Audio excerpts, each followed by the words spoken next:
Well, welcome everybody. This is Kevin McDougall with the Gut School of Ministry podcast, and I'm honored today, honestly, to talk to a friend of mine by the name of Rick Compton.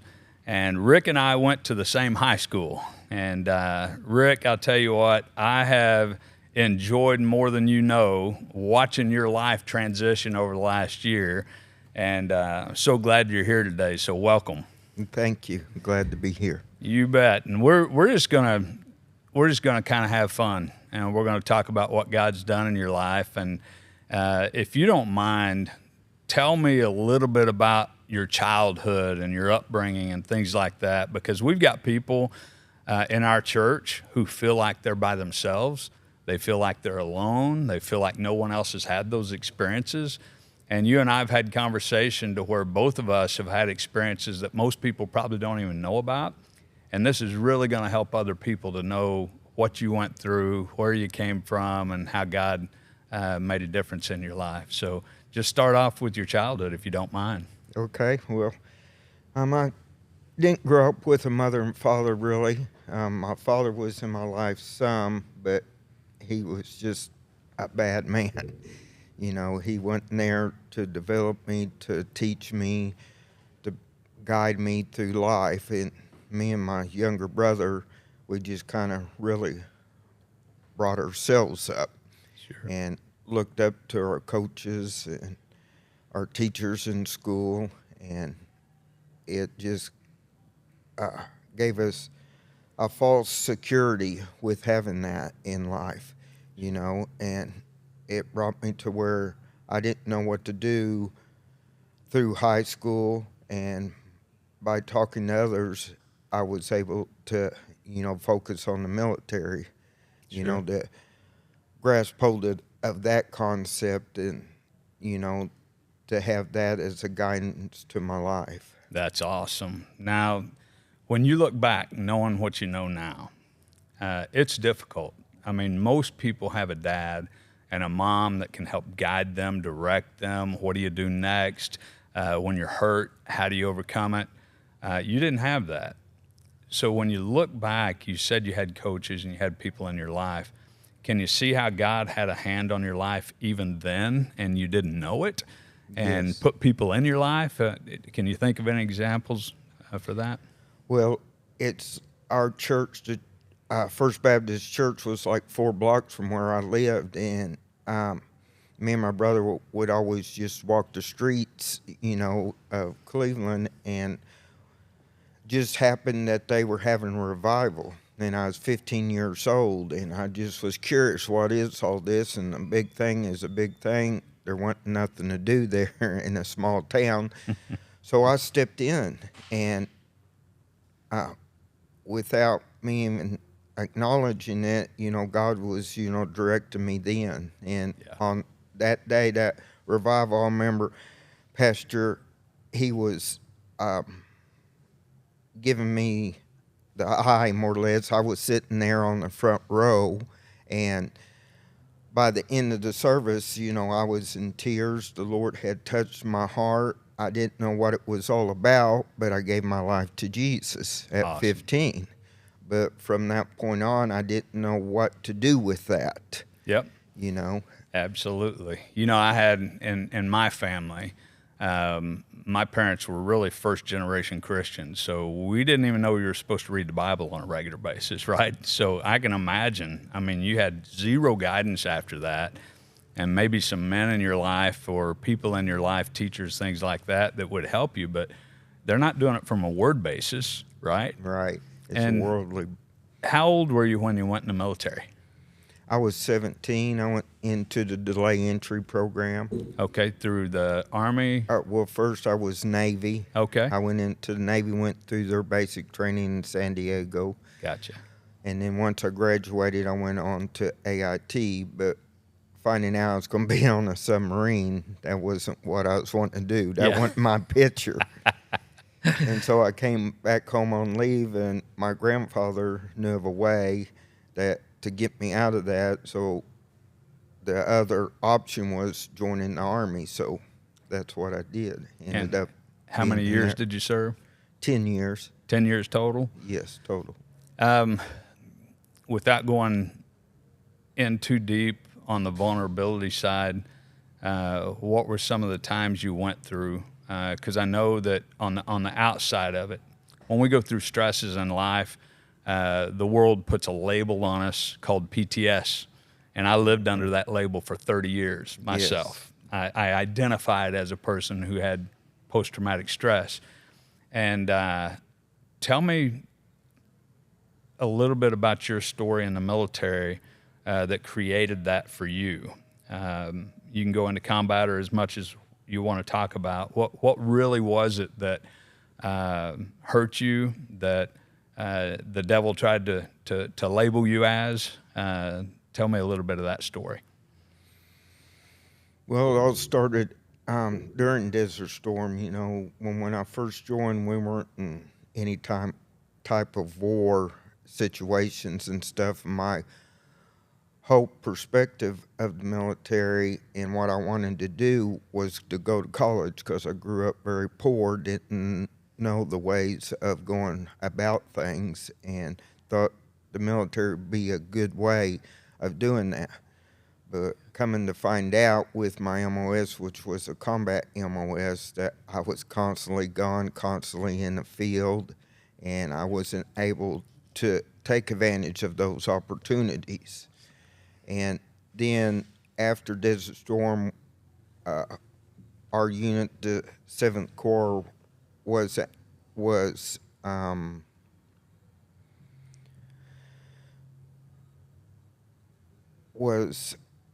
established to go back over and teach the Kuwaitis and how to use our equipment, technology, how to maneuver, how to, defend themselves. And during that time, we were in a track vehicle, which is called a 908, and we were doing maneuvers, and we just happened to hit a landmine field that wasn't on our maps or anything. And luckily, I was in a track vehicle, and I was in TC hatch, and the explosion threw me out of the vehicle. Wow. And it really messed up my back. And I had a concussion, eye problem, had a cut across my face here, and had to have surgery on my back. And from that point on, I kept fighting and fighting through the military to stay in, to better myself, but these injuries kept just following me and took me to a dark path in my life. Sure. Well, a lot of times people don't understand that when you have nothing in life and you're poor and you join something like the military, now for the first time in your life, you have a family. You have a family of brothers that you serve with. You have a family of brothers that you bleed with. You have a family of brothers that you do everything with. And in your case, you happen to get hurt.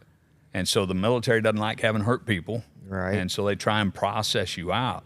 So your whole identity went from being a good soldier to all of a sudden, what am I going to do now? Right? You're a nothing to them now. You're a nothing to them, exactly. And so when you came back, talk a little bit about that dark time, because there was something that happened in that dark time that caused you to need so badly to break out of it, right? But some people can't understand that dark side. Talk a little bit about that, what it was like, what it did to your family, anything you can tell us about that time. Well, at that time, like you said, it gave me a false identity, because I was grasping on to the military as my father, as my family. And when they turned their back towards me, it really hurt me. I lost direction, I lost purpose, I lost the achievements that I had achieved in life with them, and I lost a sense of security even, and with that, it just took me to dark atmosphere and judgment with things. Yeah. I didn't know where to begin again. I was able to stay in the reserves with my injuries. I had to get out of the regular, Army. But then the civilian life I couldn't adapt to. Sure. The darkness of the military and what I had learned and carried over with the obedience didn't work very good in the regular sector world. Yeah. So when you came out, did you try and get out and get a job? Did you try and be productive, or were you simply in a place of sorrow and misery? I mean, what was that like, and how did that affect your family around you? Well, it was hard adjusting because I got a job. First, I tried to become a police officer. I went to a police academy, but with the PTS, I wasn't able to function properly being a police officer, which discouraged me even more. Sure. That I can't even do this. I had a combat MOS, and I wasn't able to go to college. Yeah. And so I was wondering what I was going to do with my life and to start a family, to have that dream, because my dream from even high school was to have a family. Yeah. And, I really grasped hold of that vision and wanted it so bad that I created a bad atmosphere for my own self by making bad decisions, picking bad women, Yeah.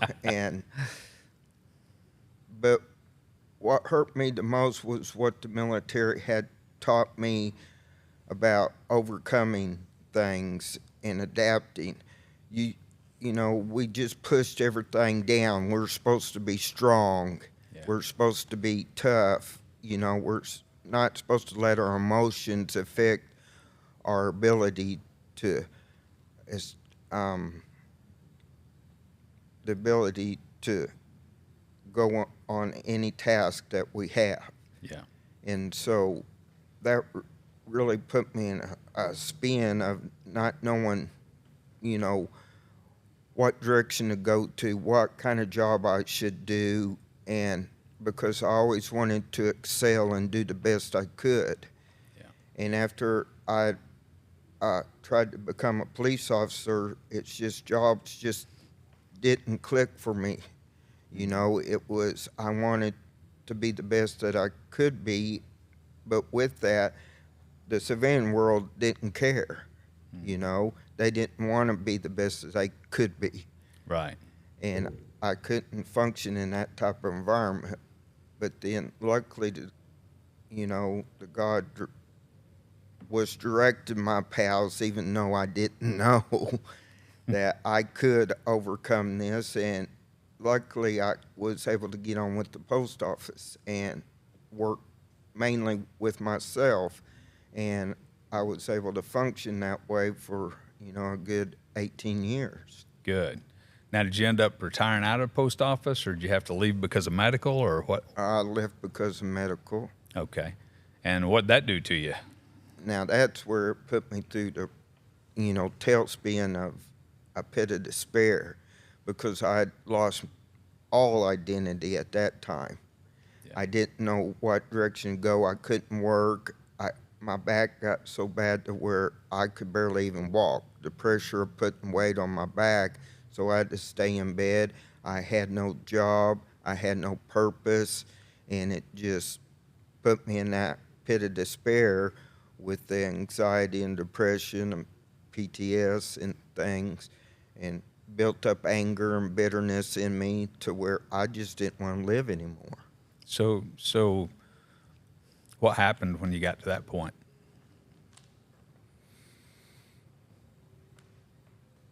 Like I said, it just put me in a place to where I didn't want to live anymore. I wanted to commit suicide. Yeah. So how do you go from that to even having the depth within you to be able to reach out for help? I mean, a lot of guys, I've got buddies that I served with in combat who made that decision, right? We both have. And what in the world inside of you made you want to reach out for help? I mean, how did that happen? How did you end up even having a line of hope at that point? Actually didn't, had went out into the woods of my property. I have 20 acres, and I would go walk, and there come a time to where it just was so overwhelming, so much pressure on top of me of everything that I've been through in life, to where I just took a gun and just wanted to end my life. Yeah. But the Lord said no. He didn't allow, he let a malfunction happen in my weapon to let me know that he did still care and that there was hope. Wow. So it was actually a malfunction's the only reason that you were still around. Yes. And then I know that you went through Mighty Oaks. How in the world did you even know about that? Well, with me trying to commit suicide, I threw down the weapon and right then realized that this was the wrong, decision, that this wasn't of me, that I knew that God loved me and that this was a sign. And so I went straight from there to the VA to get help to start to overcome what decision I'd gotten to. Yeah. And so from there, I went through counseling for 5 years. And through that counseling, I was able to get in contact with the coffee bunker. Okay. That's right up the road on 41st and Sheridan. Yeah. And with that, they started telling me about this program in Mighty Oaks. Yeah. And then that began to stir inside me, and I started trying to grasp hold. It was the Lord talking to me inside, trying to direct me, trying to get me to step into what he already knew that I needed. Yeah. And with that, finally, Mighty Oaks, I was able to get in contact with the right people of Mighty Oaks, and within 2 days, they were sending me to California for the Legacy program. You and I have both been through the Legacy program, and we didn't really know each other. We went to the same school, but I'm an old guy. You're a few years younger than I am. And but I remember you reached out to me on social media and said, hey, you went through Mighty Oaks. I just came back. And the first thing that hit me was, I wonder if he's in a church. And so I said, hey, are you in a church anywhere? And you said no. And I remember the first day that you showed up, my wife and I were greeting at the door, and you walked in and introduced yourself. We shook hands, and I remember the anxiety that was on you. And I'm telling you, you could barely talk. You were nervous. Your body was shaking. You were saved. You'd been through Mighty Oaks, and yet that was still your state, right?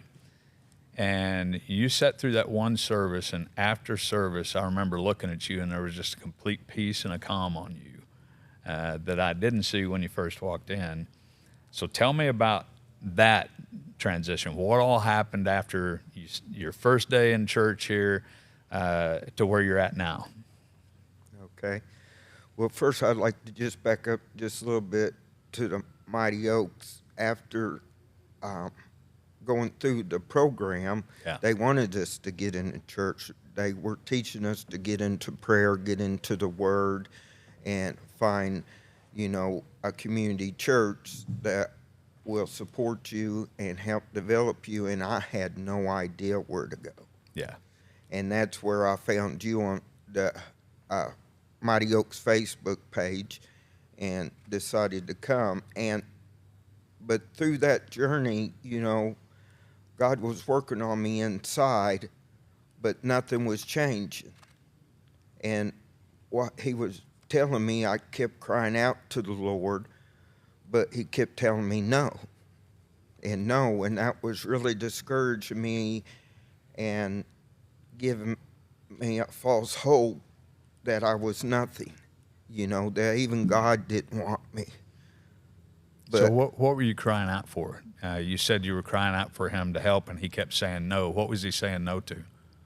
to lifting me out of the pit of despair, Gotcha. out of all of this, the pain that I was feeling inside, not just physically, but inside my heart.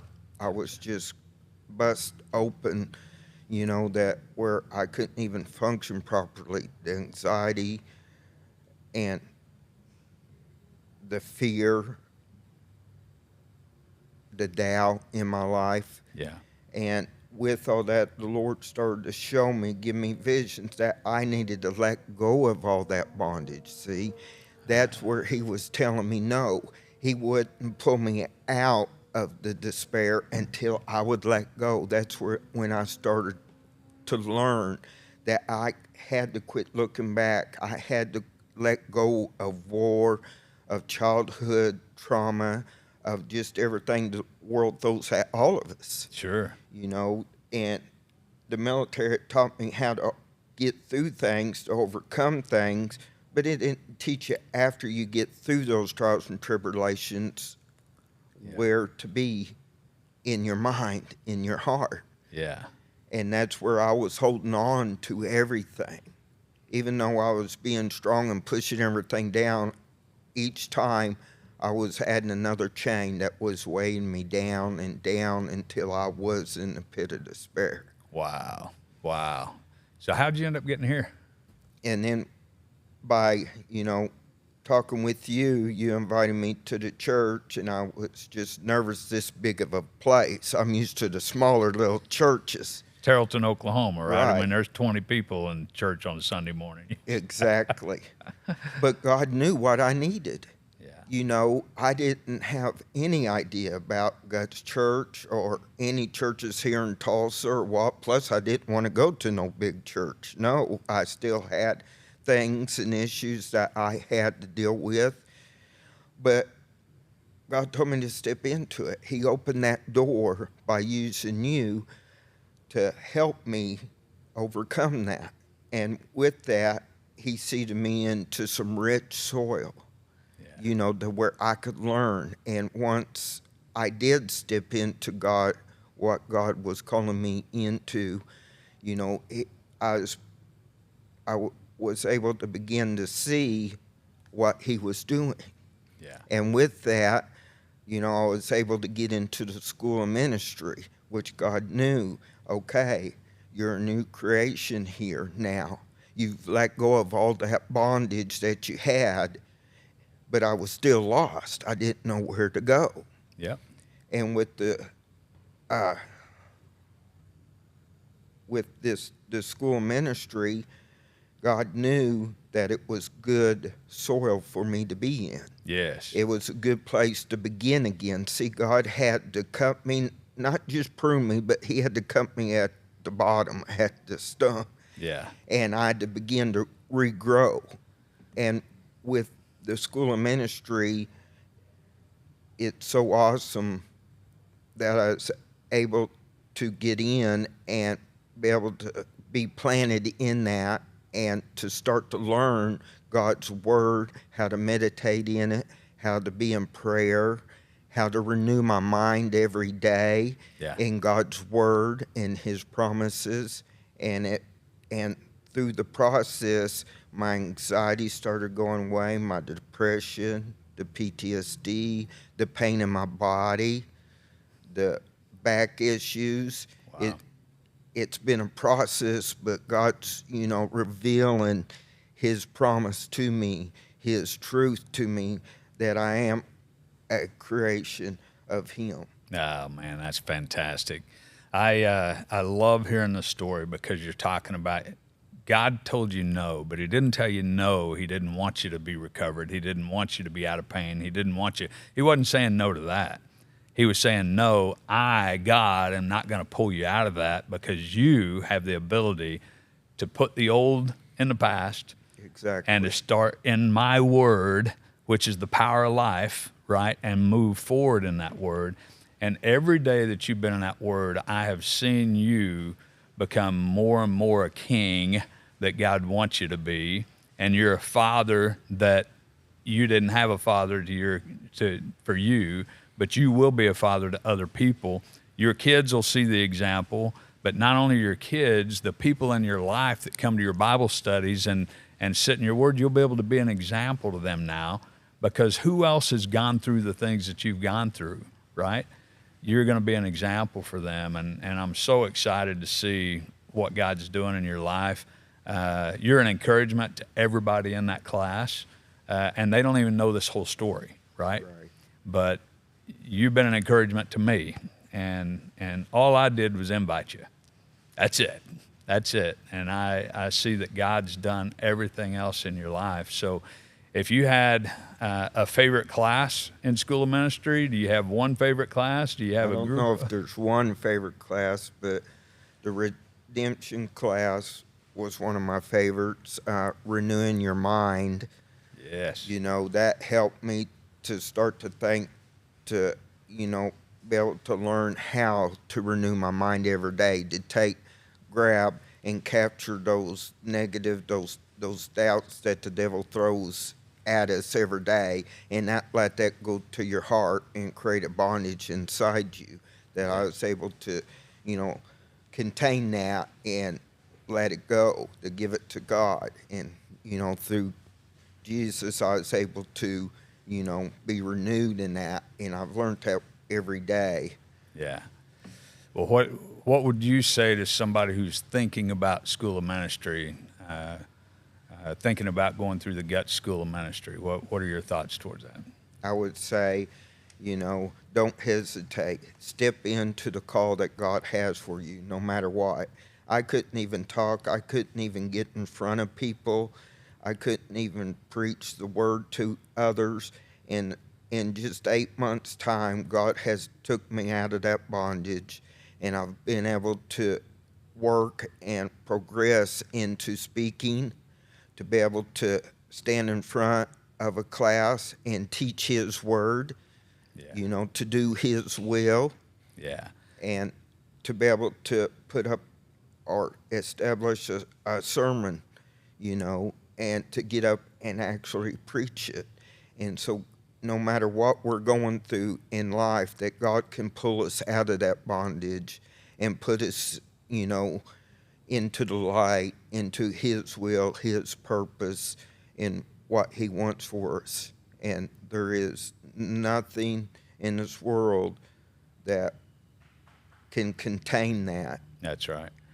Well, I know that Mighty Oaks taught you, and I think it ought to be a mantra of every church to be in the Word every day. Yes. To be in prayer every day. Yes. To be in fellowship every day. Yes. And to be accountable to somebody.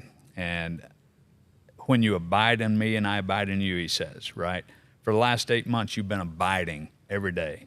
Every day you're abiding in him. You're now well grafted into him, right? So we have to continue that on a daily basis moving forward. Right. We can't pull out of that, right? So we have to continue to abide. And when you abide, you start becoming exactly who he is, and it's his blood that flows through your veins to where every victory he has, you have, and you can then move forward without the pain of life and without the sorrow of life and without the poor and everything that you came out of. You now become a reflection of Christ moving forward, and we have to continue to abide. You're abided in Guts Church now, and I know you've got ministry outside of that.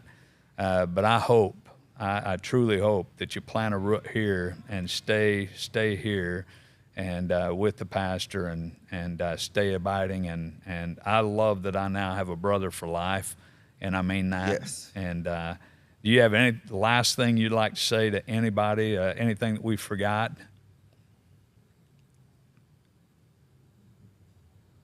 You know, just, you know, whatever we're going through in life, you know, always put your focus on God. Don't let the burdens and the pressure and the circumstances dictate how the rest of your life is going to be. Always push forward into the doors that God opens for us. Don't just sit there and think that he's just going to make something happen. You've got to make it happen. He opens the doors, but you have to step into it. And by going into the school of ministry, I was able to fulfill what God, his purpose for me at that time.